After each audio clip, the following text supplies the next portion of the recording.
Good evening, everyone, and welcome to Oklahoma Votes 2022 Republican primary for 2nd District Congressional race. I'm your host, Royal Ailes, and you're watching RSU Public Television. Thank you for tuning in.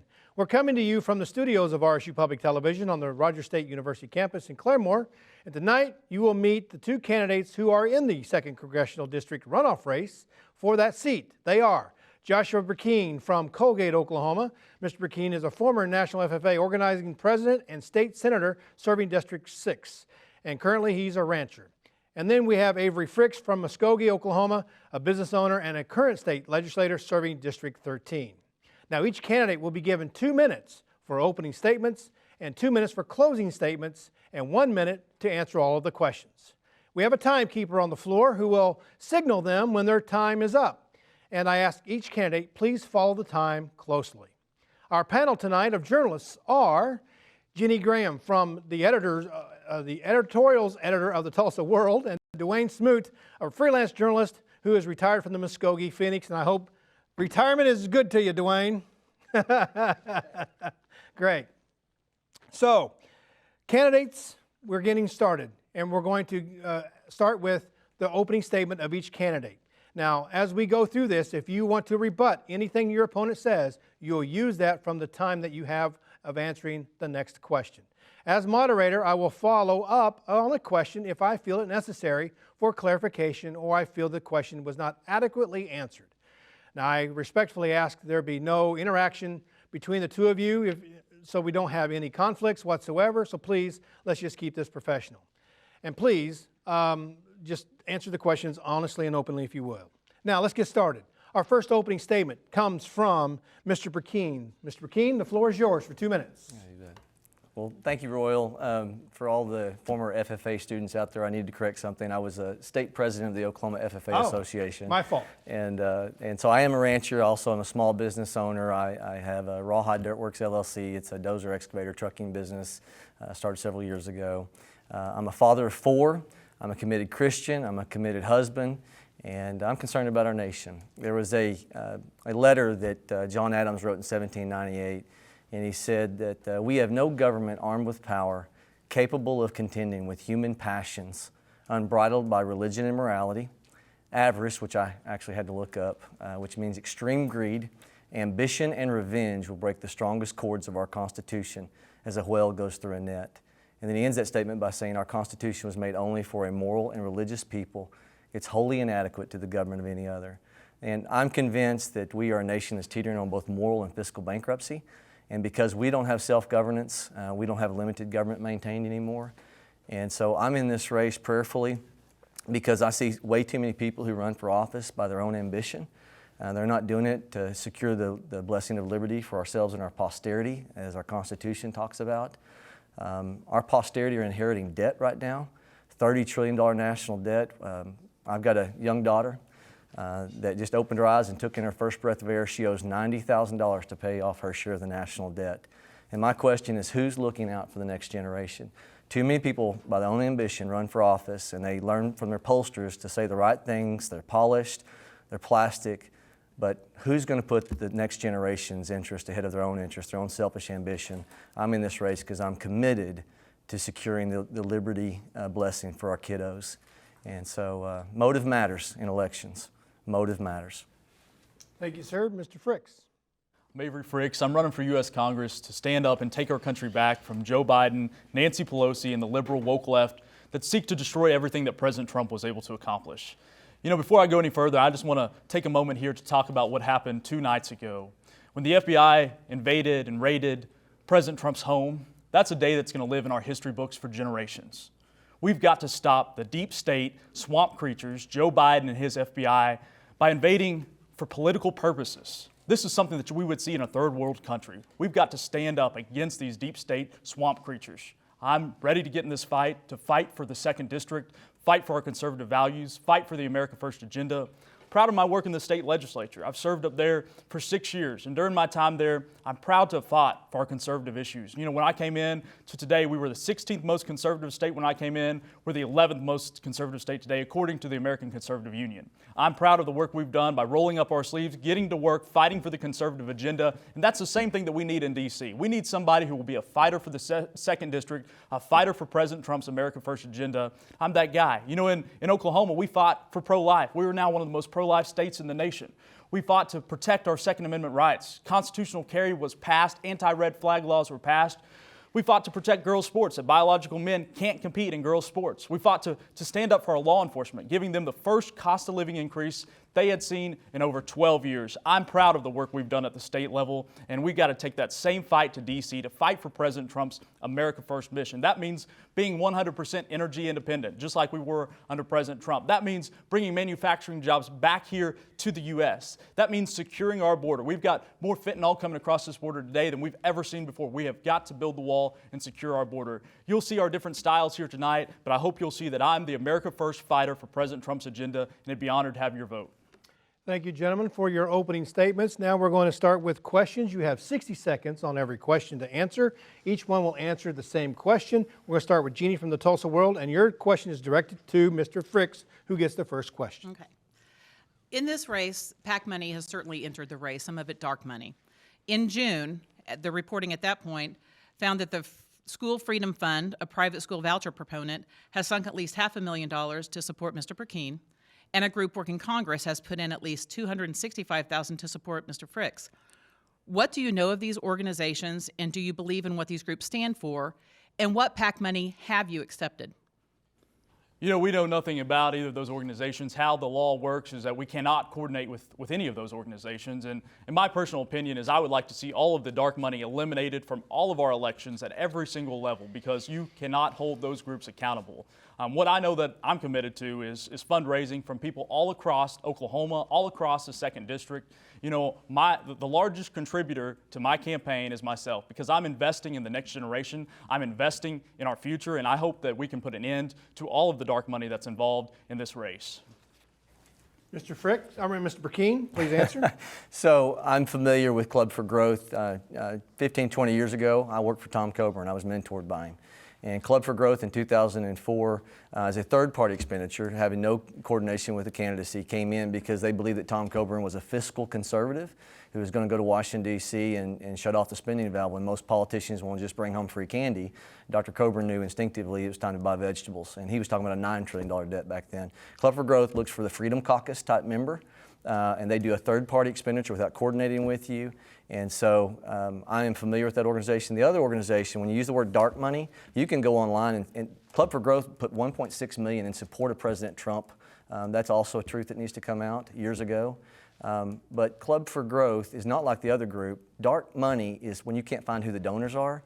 Club for Growth has been around for 20 and 30 years, helping Freedom Caucus type members get elected on fiscal policy through third-party expenditure. Dark money is people you can't find who they are. You can't find who the Fund for Working Congress is. Try to look them up and find out who that group is. Thank you, sir. Our next questioner comes from Dwane Smoot. You will be directing your question to Mr. Burkeen. Kind of following up on that, on the dark money and everything like that, Citizens United's opinion by the Supreme Court kind of opened the floodgates to that. Would you support legislation in Congress that would overturn Citizens United opinion? I am committed to transparency in elections, but I'm also committed to freedom of speech. And there has to be a tandem there. I think that transparency, just like we talked about dark money, when you can't find out who is running these ads, I'm convinced it's the establishment, D.C. rhinos, that don't want me in office because my conservative record tells you I'm a consistent conservative. I had the third most consistent conservative voting record by lifetime by the time I left the Oklahoma State Senate. That's my record. You know, in politics, rhetoric is plentiful. Records matter. So I know the kind of people that oppose me are the people who know that I'm not the establishment pick. I'm the go up there in the model of Tom Coburn, who I was mentored by, and to go up there and join the Freedom Caucus. I'm publicly saying I'd be a part of the Freedom Caucus because I believe that if we're going to turn this nation around, we can't be risk averse. And too many people, both parties, risk averse to address the real issues. They learn, they put their finger in their mouth, they stick it in the wind. What are the polls telling them to say? That's not the kind of candidacy I'm in. All right, Mr. Frix.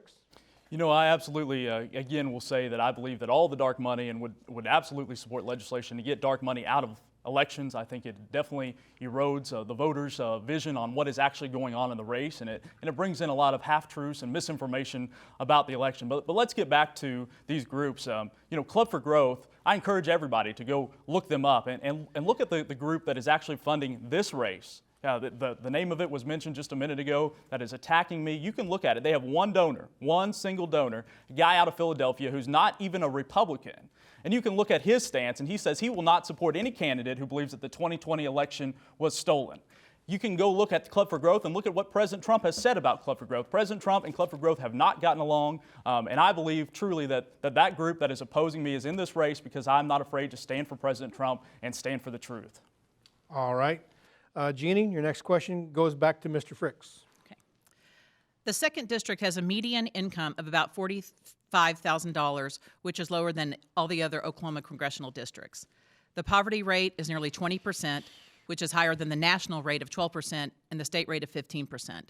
So what do you intend to do in Congress to bring back that manufacturing and stimulate the economy in a way that can help people that are in that low-income group, and some of them are even in generational poverty?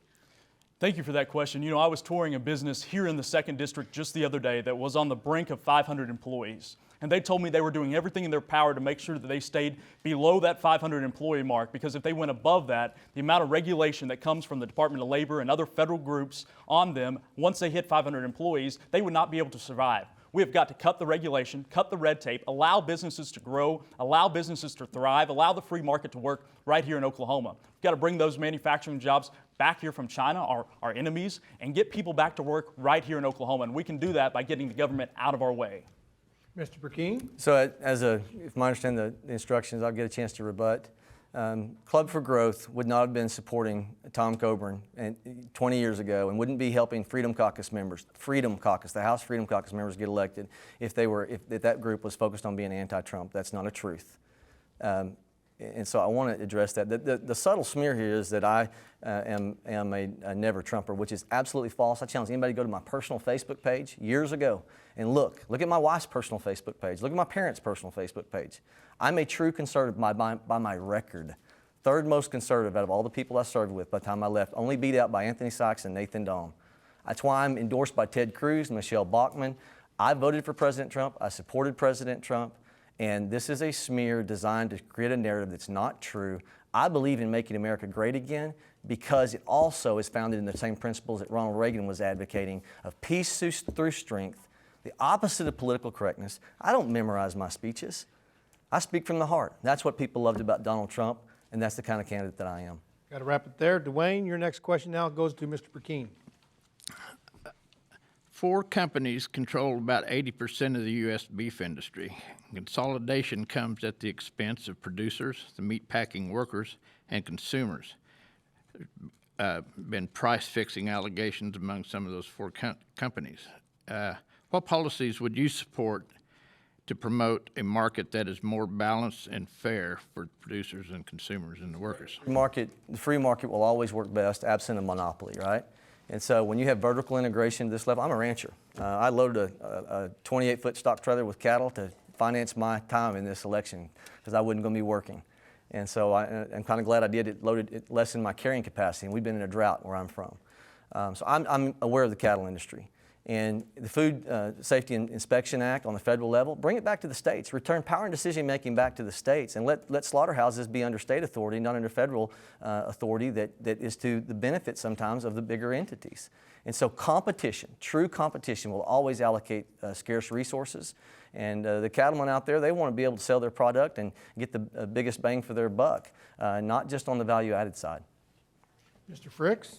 You know, thank you for that question, and certainly we have got to allow the free market to work, and if we do not step up and stand up for our agriculture industry, we're not going to have a food supply going forward. I've talked to so many farmers and ranchers in my neck of the woods in Muskogee and surrounding areas that are selling out. They're getting high-priced offers on their land that they've never seen before. The drought, the cost of fertilizer is going through the roof.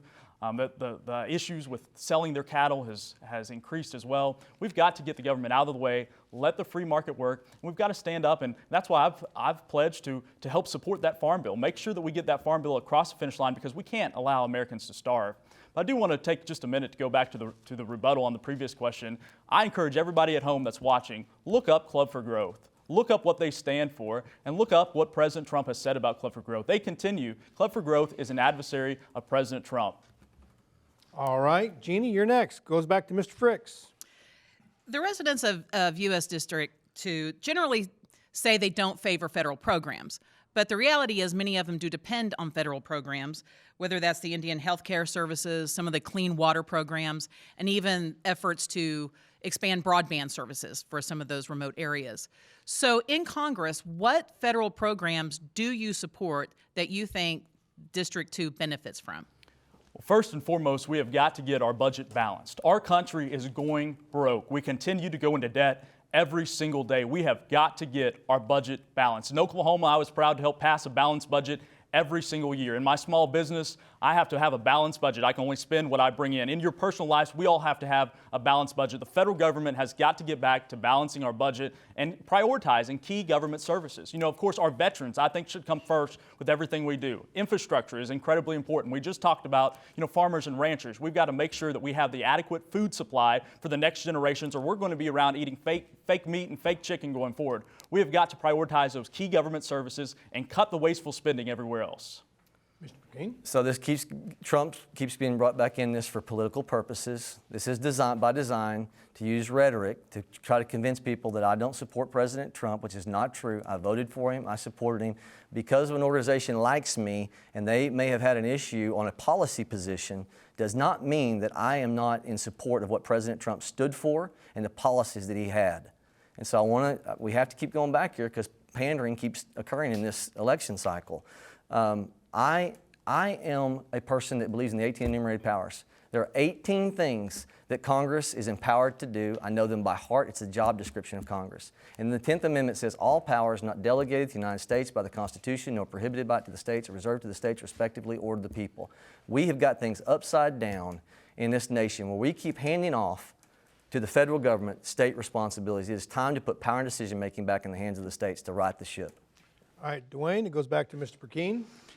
Okay, well, President Trump keeps coming back into the conversation, and fact checkers recorded President Trump lied or misrepresented the facts 30,573 times during his 4-year term.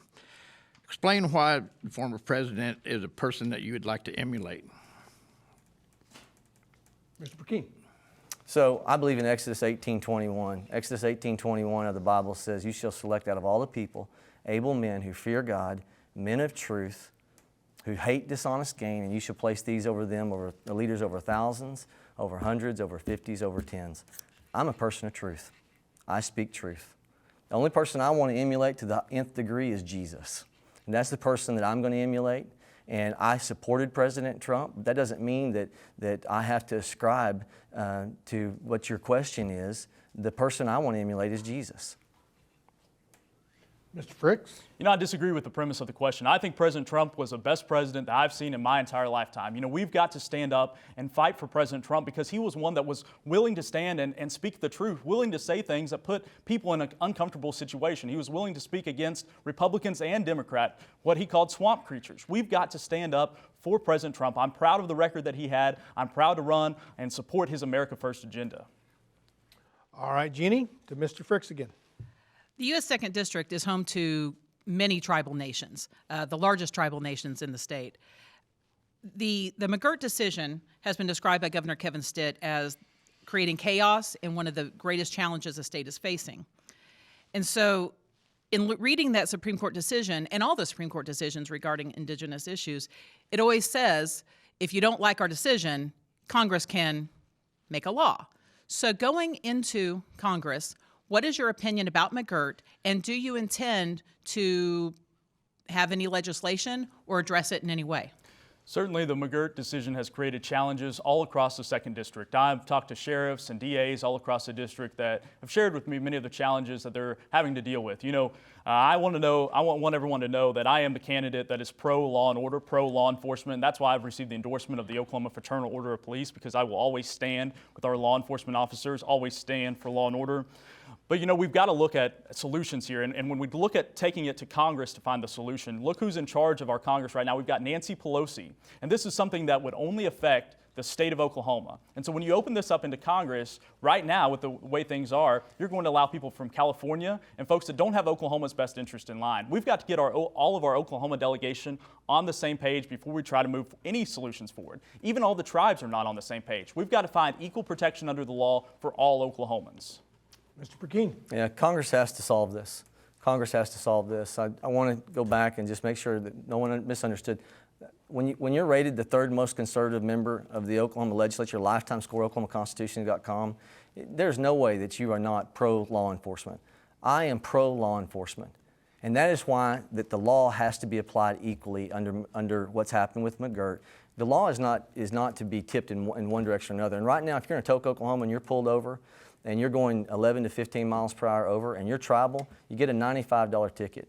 If you're non-tribal, you get a $265 ticket. That's not equal justice under the law. And so I'm absolutely committed to rolling up my sleeves, not just giving meaningless lip service to this, and trying to bring people to the table to solve this issue. This has to be solved. It has to be done for the right reasons. I don't take money from the tribes. I had that policy position for years ago when I was in the state senate. And I did that because I've seen way too many people who are either by perception or reality owned. And I never wanted to be one of those. I wanted to do the right things for the right reasons. Thank you. And gentlemen, just to give you a heads up, we're about almost halfway through this thing, and it's going very smooth. So I'm very happy with the way it's going. Dwane, you're up next for Mr. Brecheen.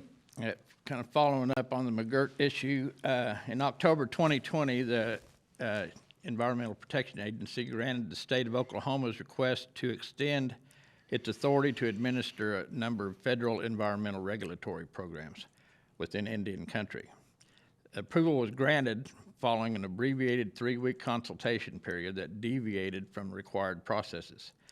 This was done pursuant to the Safe, Accountable, Flexible, Efficient Transportation Equity Act of 2005, which purportedly expired in 2009.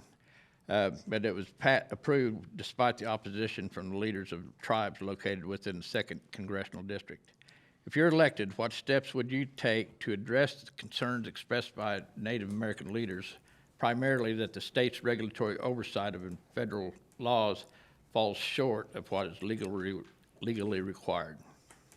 So I think the federal government has overreached in many areas. I think there's an environmentalist, extremist viewpoint. It's why we have 1,300 species under the Endangered Species Act, and once an animal is on that list, it's never delisted.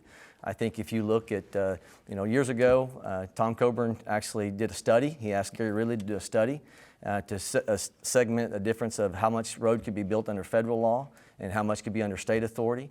And under federal, you could build a mile. Under state authority, it could go 1.5 miles. And so environmental extremism and taking things out of the hands of the states and putting it in the hands of the Fed is why we have so much lack of common sense on so many different areas that need to be addressed. And so I would sit in a room with those principles, knowing that the federal government's overreached and that there's too much environmental extremism. I'd be happy to sit down and go through this. Sounds like it's a very complicated issue. And to be teachable and listen, but not violate principle. Thomas Jefferson said this: when it's a matter of principle, stand like a rock. When it's a matter of taste, go with the stream. All right, Mr. Frix. You know, Joe Biden and his administration is using their environmental agencies as basically their way to implement the Green New Deal. And they have a targeted attack on the fossil fuel industry. I'm always going to stand for the fossil fuel industry. I'm going to stand for energy independence. We've got to get everybody to sit down at the table and work for what's best for Oklahomans and work for everybody here in Oklahoma, and not some activist out of D.C. and their Green New Deal sort of agenda. We've got to allow the free market to work and reduce the red tape. All right, Ginne, back to Mr. Frix. This is a follow on the tribal nations. Another issue is the Indian Child Welfare Act. And there's a pending case at the Supreme Court that will be heard in the next term, Brecheen versus Holland, which the fear among tribal nations is that the court could declare it unconstitutional or put restrictions on ICWA. So what are your views on ICWA? And as a congressman, would you make any action to protect it? You know, I think one of the things that's important about who we send to Congress is somebody that will be willing to admit when they don't have the answers to all the questions. You know, I'm going to tell you right now, if you send me to Congress, I'm not going to know the answer to every single question that's out there. But what I am committed to doing is working hard to find the solutions and working with all stakeholders to do what's best for the 2nd District. And so we're always willing to come to the table. I don't know that I know all of the answers and the details of that Supreme Court case, but always willing to bring everybody to the table. And I believe, you know, the more that we can get the federal government out of our daily lives, the better off we are. Mr. Burkeen. So Congress, if you're going to run for Congress, you need to know the job description of what Congress, by the supremacy of the United States Constitution, what is allowable. There's 18 enumerated powers that our founders put in place, and I'm going to recite those for you so you know that I know the job description of a congressman. Sadly, they can tax you. They can coin money. They can regulate commerce. They can borrow. They can enforce counterfeiting. They can do bankruptcy and naturalization uniformity. They can do piracy enforcement. It was a big deal back in the 1800s. Post office roads, patents, declaration of war, inferior courts in the United States Supreme Court, D.C. oversight, militia, Army, Navy, regulatory authority of militia times 2, Army and Navy regulatory authority, and the necessary and proper clause. There's 18 things that Congress is empowered to do. And I had to go through that quick because I've got a time limitation, I know. And then you get to the 10th Amendment. It says all powers, not delegated, I went through that earlier, are to be handed off to the states and the people. Is it constitutional for Congress to weigh in outside the supremacy of the United States Constitution? If it's in there, it is. If it's not in there, we should not be doing it. We should let the states have it. All right. Dwane? There's been a lot of talk about free markets and the importance of markets without government interference. But a recent study by the International Monetary Fund showed that fossil fuels industry received about $5.9 trillion in 2020. This is globally. In the United States, is more about the tune of $634 billion, but about this is $634 billion to the energy subsidies, and about 70% went to fossil fuels. Oil and gas got most of those. Why should the federal government be subsidizing oil and gas industry that's been established for 150 years or more and are recording record profits today? Mr. Brecheen. I believe in Frederick Bastiat's book he wrote 200 years ago, tax law should be just, it shouldn't be philanthropic. But I'm going to take it to a different level. The question that needs to also be asked is, why is there subsidization of wind industry? I was the author in 2018 when I was one of only 4 in the Oklahoma State Senate refusing to raise taxes on Oklahomans. I wasn't just voting no. I said, why are we doing this when corporate welfare is in play on the wind industry in Oklahoma? In Oklahoma, every Oklahoman sends a $20 check in the mail after they drive down the wind industry's income tax liability to nothing. And I stood up, authored Senate Bill 888 in 2018, in addition to 2 or 3 other bills that would have put $200 million on the table to fund core government service without raising taxes. And you know how close we got to doing that? Very close. But ultimately, waste has a constituency.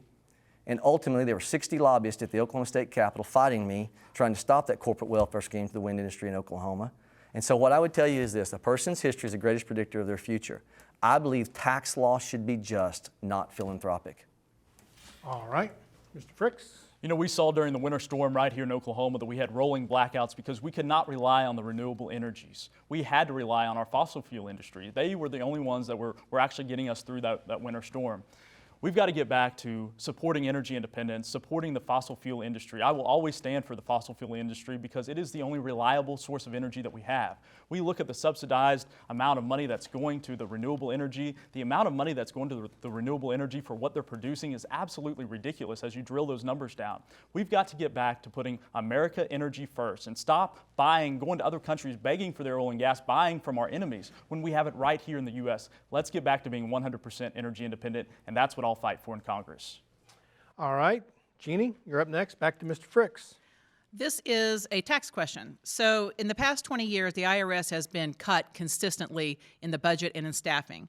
Just in the past decade, it has experienced a 20% cut in the budget and a loss of 17,000 employees.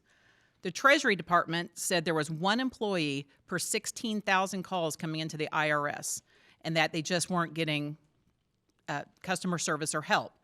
The Congressional Budget Office in September did an analysis that stated if Congress would put $80 billion into the agency in the next 10 years, that they would have enough staff to recover $200 billion owed, mainly by high wage earners and large corporations who are evading paying their taxes.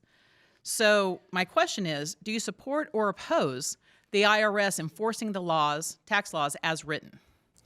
I believe that everybody should follow the law. But as we look and see what's happening is we've made this tax code so complicated. We've got to get back to simplifying our tax code, and that will reduce the burden on the IRS. But we look at what the Democrats are wanting to do. They just passed, the Senate just passed a few nights ago, 87,000 more IRS agents. And when they had the opportunity to adopt an amendment to say that those agents should be used just on the top earners, they failed that amendment. They are going after every single one of us, hardworking small business owners, targeting red states with that. You know, if they were able to do that just 2 nights ago to President Trump, imagine what they're going to do to each one of us with 87,000 more IRS agents. I absolutely do not support more IRS agents. I support simplifying our tax code.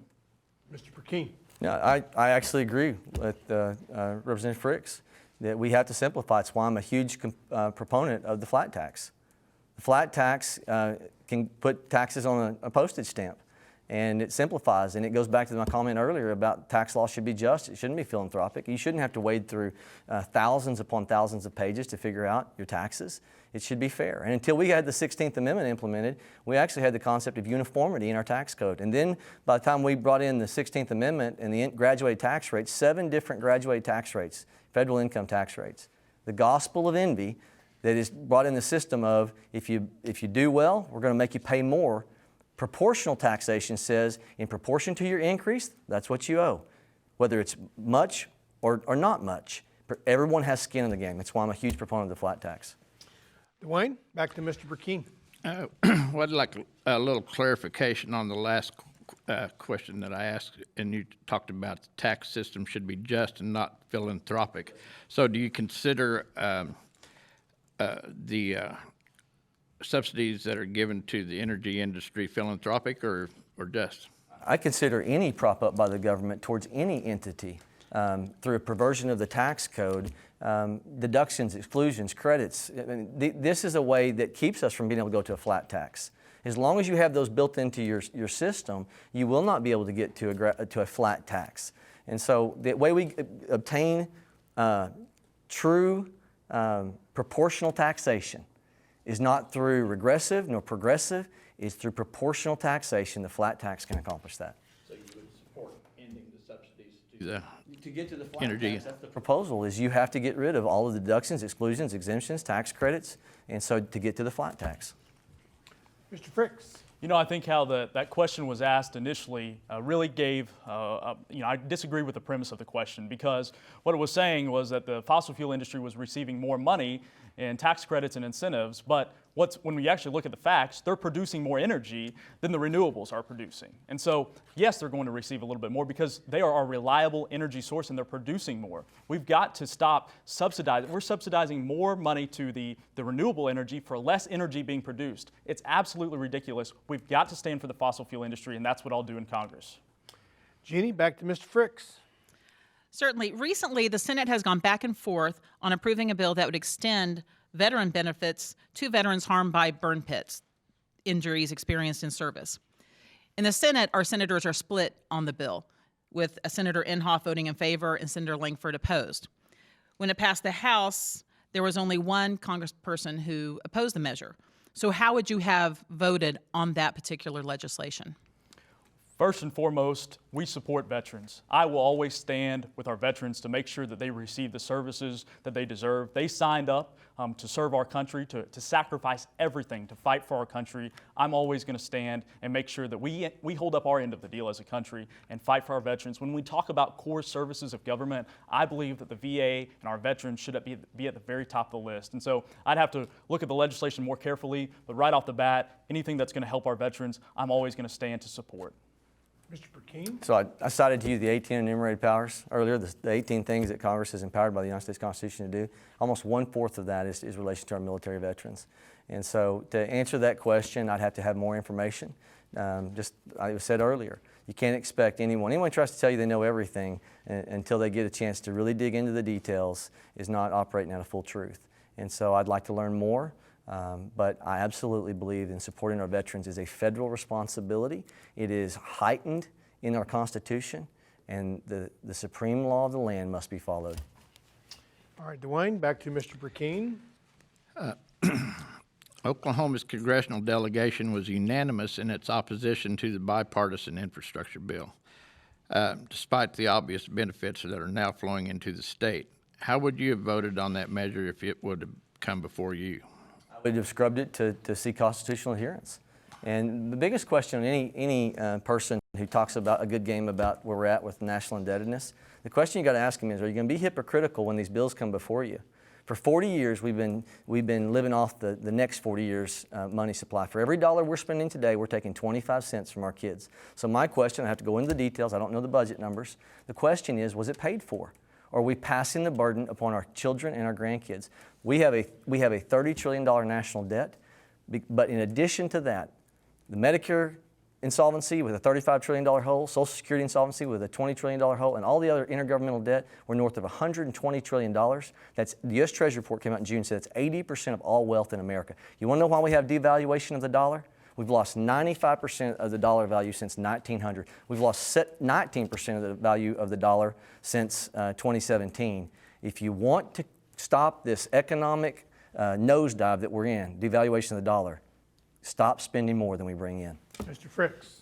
You know, the Democrats really want to redefine everything in our country. They want to redefine what a recession is. They want to redefine what a man and a woman is. They want to redefine what infrastructure is now. Infrastructure used to be one area, a core service of government that we could all agree on, Democrats and Republicans. And now the Socialist Democrats have completely redefined what infrastructure is. So I would have absolutely voted no on that bill. We have got to balance our budget. We have got to stop the spending at the federal level. You know, it's easy to talk about that, but you can go back and look at my history in the Oklahoma legislature. I made the tough decisions to balance our budget. We took Oklahoma from the 16th most conservative state to the 11th most conservative state. I helped cut taxes on every single Oklahoman. I made sure that we balanced our budget even when it was tough. And now we have over $2 billion in savings. That's the same thing we've got to do at the federal level, and we've got to get infrastructure back to what it really is, infrastructure. Ginne, back to Mr. Frix. Health care is still unaffordable for many Americans. Even people with health insurance, they're seeing deductibles and premiums go higher. So what are your ideas for how to make health care affordable for Americans? And that includes prescription drug costs as well, which the ACA didn't touch. You know, when Obamacare was passed, they told us that this was going to make health care more affordable for everyone. We saw Medicaid expansion happen. That was supposed to make it more affordable. We keep hearing these plans that are going to be more affordable health care, but then we look at the cost of health insurance, we look at the cost of health care, it goes up every single time. Every time they say it's going to be more affordable, the prices actually continue to rise. The more that government is involved in making health care socialized, the more that the prices are going to continue to climb. Mr. Brecheen. It's about risk retention. Last year, my wife went and had a procedure done. We, out of pocket, paid $500 for that. And then we get a bill after we'd already paid because there was a miscommunication with the hospital not knowing we'd already paid the bill. And we get a $7,000 bill for an outpatient 1-hour hospital charge. That's the difference of insurance and private risk retention of pay. And so in the 1950s, if you look at what was going on, 50% of all cost, you retained that cost, and only insurance picked up 50% of that in the 1950s and 60s. Now it's 90%. Only 10% is risk retention. The reason why health care continues to climb is when we go in to make a purchase, we're not really concerned about the cost. We're concerned about the premium or the copay, and so we're not making wise decisions on allocation of scarce resources because of the influence of government and insurance. Get the government and the insurance back in the proper box it should be. Let the free market be the solution to bring down these prices. Well, we're coming close. We got about 10 minutes left in this program. You guys, everyone's doing great. Dwane, you're up next. Back to Mr. Burkeen. Right. Nutrient loads from the Mississippi River Basin contribute to a low oxygen dead zone in the Gulf of Mexico that is one of the largest on Earth.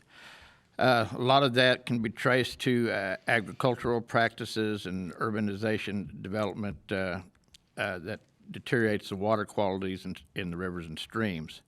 What policies would you support in Congress that would lessen that impact and improve the water quality?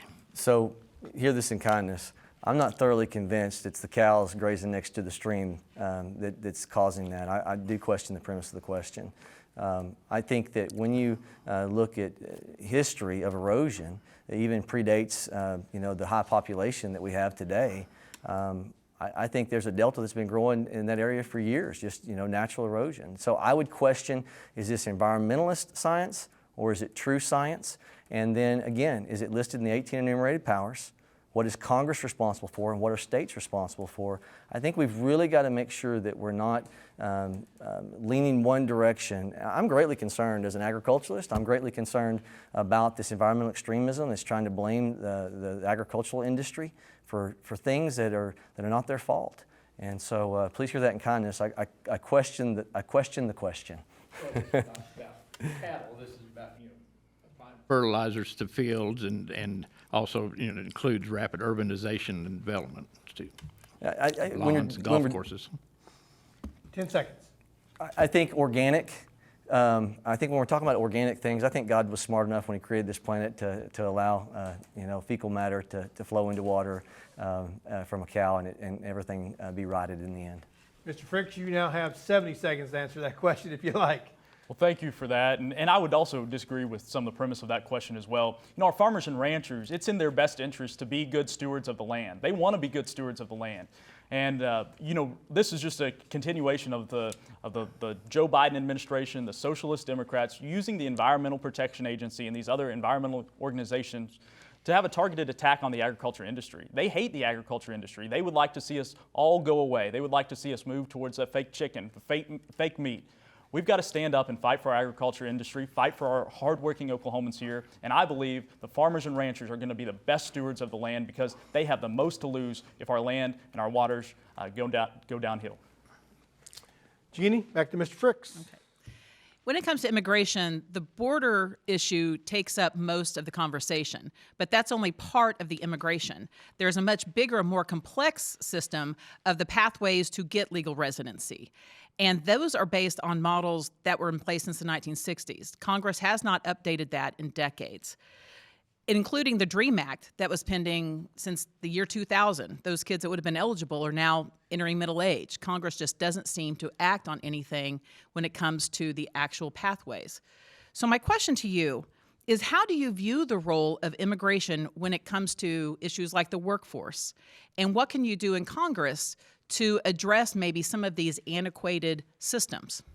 I absolutely support legal immigration, but I do not believe that we can come to the table and have serious conversations about expanding legal immigration until we secure our southern border and stop the flow of illegals coming across our southern border into this country. We have got to get our borders in control before we can have those conversations about expanding immigration. But I will always stand for legal immigration. I believe that that's one of the things that makes our country great. But what does not make our country great is illegals coming across the southern border.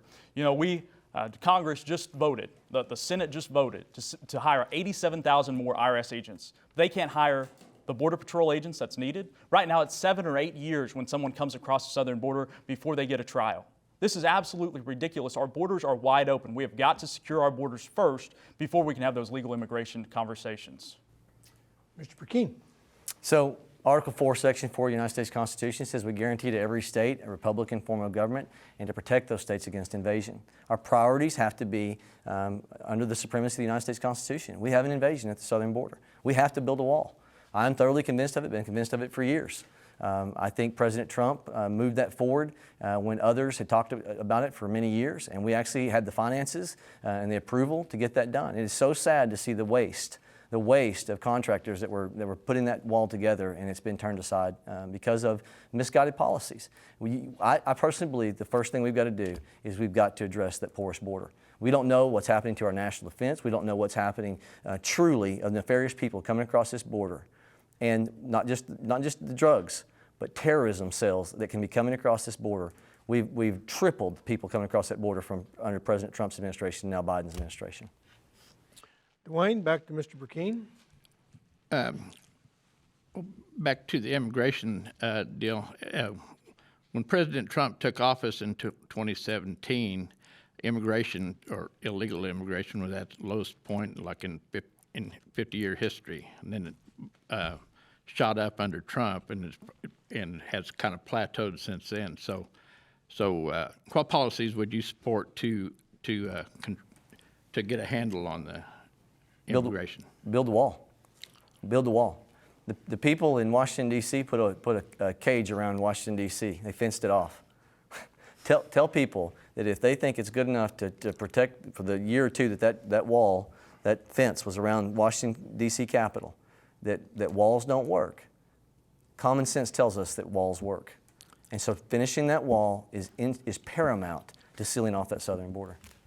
I've said from the very beginning that my priority is going to be to build that wall. We have got to secure our border. We've got to build the wall. We sent over $40 billion. Our country sent over $40 billion to Ukraine to secure their border, but we won't invest the resources that had, and in a lot of cases, had already been allocated to secure our own border. We have got to build the wall, finish President Trump's wall, and get our border secure. All right, Ginne, back to Mr. Frix. In a concurring opinion from Justice Clarence Thomas in the Dobbs decision, he pointed to the possibility of reconsidering the right to contraception and the right of people to enter into same-sex relationships, including marriage. In response, the House passed two bills, one for the right of contraception and one for the right of marriage. None of the Oklahoma congressional delegates voted for those bills. How would you have voted on those bills? I would have joined the rest of our Oklahoma delegation in opposing both of those bills. I believe in traditional marriage, that marriage is between a man and a woman only. I also believe I'm 100% pro-life. I'm proud of the work we've done at the state legislature to make Oklahoma one of the most pro-life states in the nation. As a Christian, I believe that in that mother's womb, from the time of conception, when that baby's being formed, they are forming 10 fingers and 10 toes. And that is a child in there. And that child cannot speak for themselves, so we've got to stand up, we've got to speak for them. I'm always going to stand on the right of life, and I'm always going to stand for traditional marriage between a man and a woman only. Mr. Burkeen. I mentioned biblical virtue. I didn't do it by accident. And biblical virtue I define as the standards that the Bible puts forth. And so as a Christian, and taking it a step further, I think too many people in the public sphere are afraid to speak out. I think it's why we have a hyper-sexualized culture. I think there's a grooming that's after our children, and it's the antithesis of biblical virtue. I'm 100% pro-life. I have a record that backs that up. We must stop pandering. Dietrich Bonhoeffer said this. He said, "Silence in the face of evil is itself evil. Not to speak is to speak. Not to act is to act. God will not hold us guiltless." And on the issues, I am for traditional marriage. I am 100% pro-life, and my record tells you that. And I would challenge anyone who's in the public sphere, make sure that you're not just willing to vote the right way, you're willing to run the legislation also, because that's where real courage is manifested. All right. Dwane? Like to return to this wall, you both talked about runaway federal spending and everything. How would you pay for this wall? And do you have any idea how much it would cost? So the Constitution, again, Article 4, Section 4, says we guarantee to every state a Republican form of government and to protect those states against invasion. The Constitution is violated. On this issue, President Biden is culpable. He is not upholding the oath of office. No one is above the Constitution, not the president, not the judiciary, not a congressman. It is grounds for impeachment because the Constitution is being violated because there is an invasion happening at the southern border. And so, in terms of paying for it, just like I would pay for anything, there's lots of waste in the federal budget. And you reallocate resources towards priority. That's how you pay for it. Mr. Frix? You know, as we talk about the core services of government, I believe that securing our border is one of those core services of government. In many cases, the resources were already allocated, the contracts were already let to construct parts of this wall. We've got to continue that, and we've got to put this as a priority. When we balance our budget, this is a core service of government that we need to prioritize in our budget. The rest of the liberal wokeness that they're trying to put into every bit of federal spending that we're seeing can be cut out. But when it comes down to priorities, I believe veterans comes first. I believe securing our border is right there next to it. And we've got to prioritize our budget and get our border secure and build that wall. All right, we're getting close to the end of our time. Ginne, you got the last question. Well, this is also related to the Roe v. Wade decision. And since then, this has been thrown back to the states, and we've mentioned a lot about states' rights and letting the states lead the way on a lot of governance. But there is talk, both on the liberal side and the conservative side, about sponsoring federal legislation regarding a right to an abortion or a ban on abortion. Do you support a federal movement toward this, or do you support the states' rights to govern this? I will always stand with the right to life. No matter what office I'm in, whether that's federal or the state level, every chance I have to vote to protect life, to protect the life of the unborn, I'm going to do that. I'm going to stand and fight for life. I 100% would support a statewide ban and did so here in Oklahoma. I 100% will support a federal ban on abortion and will do so as your next United States Congressman. But we've got to stand up and speak for those who can't speak for themselves. I will be 100% pro-life. Mr. Burkeen. So the Declaration of Independence is hinged within our Constitution. When you get to the end of our Constitution, it says of the 12th. It's referencing the Declaration of Independence. That's uncomfortable for people in a culture that wants to take God out of the conversation, because it's the Declaration of Independence that says that we're empowered by our Creator with certain unalienable rights. Among these are life, liberty, and the pursuit of happiness. And so when the Constitution ends and it says of the 12th, the year of our Lord, and then of the 12th, then that Constitution pivots to the birth certificate. And so it is a federal responsibility to secure the right to life. And so I believe that Congress and the states that refuse not to do the right thing to secure the right to life, the federal government has a role in protecting the unborn.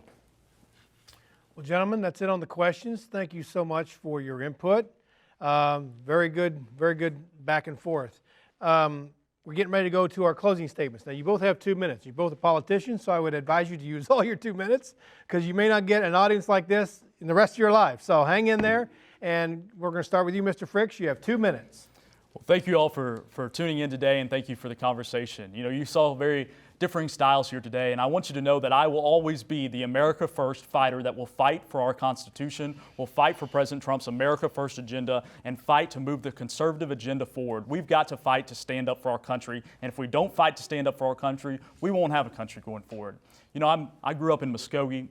My granddad was a small business owner. I'm a small business owner myself today, but my granddad, who's no longer with us, but he left 2 things with me that I've always kept in everything that I do, whether that's business, politics, personal life, whatever it may be. First, he was a Christian. He was a strong Christian that was never ashamed to share the gospel and share his faith, and that's what I've tried to do in everything that I do, is to put Christ first, pray about every decision we make. The second thing he taught me is if you have the right work ethic, if you're willing to work, put in the work, put in what it takes, you can achieve anything you want to in this country, because we live in the greatest country in the world. That's what the American dream is. And as your next congressman, I will always fight for that American dream, and that's why I'm in this race, is to protect the American dream, protect what our country was founded on. As your next congressman, I will work hard. I will take that same work ethic that my granddad taught me and work hard every single day to make sure that we accomplish the America First agenda. I have a history of doing that in the state legislature. I was proud that during my time in the state legislature, I was able to balance the budget, make the tough decisions to balance the budget, cut taxes on every single Oklahoman, every single business here in the state, and put over $2 billion into our rainy day fund in our savings accounts. That's what it takes when you roll up your sleeves and get serious about accomplishing the conservative agenda. I have the track record of working hard to do that. As your next congressman, I will always fight for President Trump's America First mission, to secure our border first and foremost, to make sure that America gets back to energy independent, to bring those manufacturing jobs back here to the U.S. and stop the crazy spending and sending money to other countries. We've got to put America priorities first before we send money anywhere else. I'm Avery Frix, and I want to be your conservative fighter for Congress. Mr. Brecheen. So, Royal, you started by saying you're both politicians. I object. My daddy taught me there's a difference between being a politician and a statesman. I'm not a career politician. I've worked in the free market. I left college. My first job was training cutting horses and running a bulldozer. I ended up working 6 years for Tom Coburn. I did run for the Oklahoma State Senate, becoming the first Republican ever elected in southeast Oklahoma to Bryan, Marshall, Johnson, Cole, and Atoka counties. I'm a true conservative. By the time I left, I had the 3rd highest scored lifetime record as the most consistent conservative of those that I worked with. You can go to oklahomaconstitution.com. It has been rating legislators since 1979 and compare records. Rhetoric is cheap. Records matter. Both of us served in 2017 and 2018. When others were voting to raise taxes, I was one of only 4 in the Oklahoma State Senate that refused to raise your taxes, the largest tax increase in history of this state. And I said, why in the world would we not look to corporate welfare? Why would we not look to waste? Why would we make sure that you have to pay more at the gas and diesel pump, which every person today is having to do? When I fill up a semi-truck, it's just $1,000 to fill up a semi-truck in my little business. And a part of that increase is on gas and diesel. And so it matters. Your context, working in free market matters. Because if you don't have the context of working in the struggle in the free market, by the time you get to Washington, D.C., too many people don't even know how to change their own tire or know how to unstring a roll of barbed wire. And these are skills that matter. Why? Because you understand what the average Oklahoman's dealing with when their devaluation of their dollar is making it where they can't go on a vacation this year. I got 4 kiddos. I'm 43 years of age. I've got life experience. And I'm not just going to tell you what I think you want to hear. That's why I'm endorsed by Ted Cruz. It's why I'm endorsed by James Dobson. It's why Carolyn Coburn, Tom Coburn's wife of 52 years, is endorsing me. It's why I'm endorsed by Jim Bridenstine. I'm a true conservative. I'm not a campaign conservative. Rhetoric is meaningless. Records matter. Gentlemen, thank you for your time today. I know coming over here has been some time away from the important stumping that you have to do and meeting all these folks. Thank you for that. This is RSU Public Television's way of helping you make a choice for who you want to be your next congressional candidate or congressman in Washington. I want to say thank you to each one of them and their campaigns for being here tonight. But I also want to thank our friends, the journalists, who asked the tough questions. Ginne from the Tulsa World and Dwane, who's freelancer now, but looking at retirement down the road, right, Dwane? That's right. But still writing freelance for the paper in Muskogee. So thank you both for being here. I'm Royal Ailes. You're watching RSU Public Television's Vote 2022. Thanks for watching. We'll see you next time. Bye-bye.